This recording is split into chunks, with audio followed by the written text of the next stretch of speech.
श्री अरबिंदो घोष 15 अगस्त 1872 5 दिसंबर 1950 एक महान भारतीय योगी, दार्शनिक, कवि, भारतीय राष्ट्रवादी और स्वतंत्रता सेनानी थे।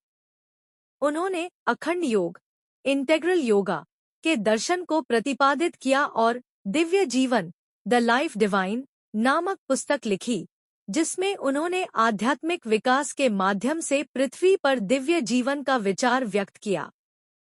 संक्षिप्त जीवन परिचय। जन्म 15 अगस्त 1872, कलकत्ता, अब कोलकाता। मृत्यु 5 दिसंबर 1950, पांडिचेरी, अब पुदुचेरी। माता पिता डॉक्टर कृष्णधन घोष और स्वर्णलता देवी।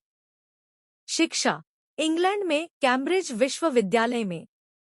व्यवसाय भारतीय सिविल सेवा, बड़ौदा राज्य में महाराजा के अधीन काम किया, फिर भारतीय स्वतंत्रता आंदोलन में सक्रिय भूमिका निभाई।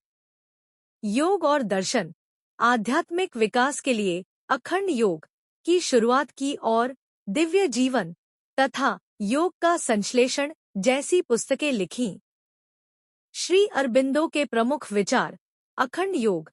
श्री अरबिंदो का मानना था कि मनुष्य का आध्यात्मिक विकास एक सतत प्रक्रिया है, जिसमें मन, शरीर और आत्मा का पूर्ण एकीकरण शामिल है। दिव्य जीवन। उनका मानना था कि मनुष्य का अंतिम लक्ष्य पृथ्वी पर दिव्य जीवन का अनुभव करना है, जो पूर्ण ज्ञान, प्रेम और आनंद से परिपूर्ण हो। अतिमानस सुपरमाइंड। उन्होंने एक उच्चतर चेतना स्तर अतिमानस की अवधारणा दी, जो मनुष्य को पूर्णता और ज्ञान की ओर ले जा सकती है। शिक्षा।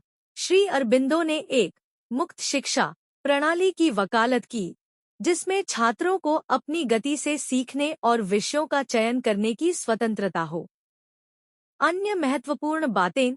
श्री अरबिंदो ने वंदे मातरम समाचार पत्र का संपादन किया और भारतीय स्वतंत्रता आंदोलन में सक्रिय भूमिका निभाई। उन्हें अलीपुर बम मामले में गिरफ्तार किया गया था, लेकिन बाद में बरी कर दिया गया। उन्होंने पांडिचेरी में एक आश्रम की स्थापना की, जो आज भी आध्यात्मिक और शैक्षिक गतिविधियों का केंद्र है। श्री अरबिंदो के विचार और शिक्षाएं आज भी दुनिया भर में लाखों लोगों को प्रेरित करती हैं, खासकर आध्यात्मिक विकास, शिक्षा और सामाजिक परिवर्तन के क्षेत्र में।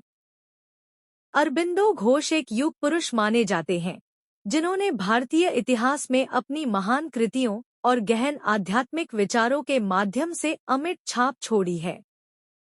अरबिंदो ने कहा था, राष्ट्रवाद महज एक राजनीतिक कार्यक्रम नहीं है, बल्कि राष्ट्रवाद एक धर्म है, जिसका स्रोत ईश्वर है।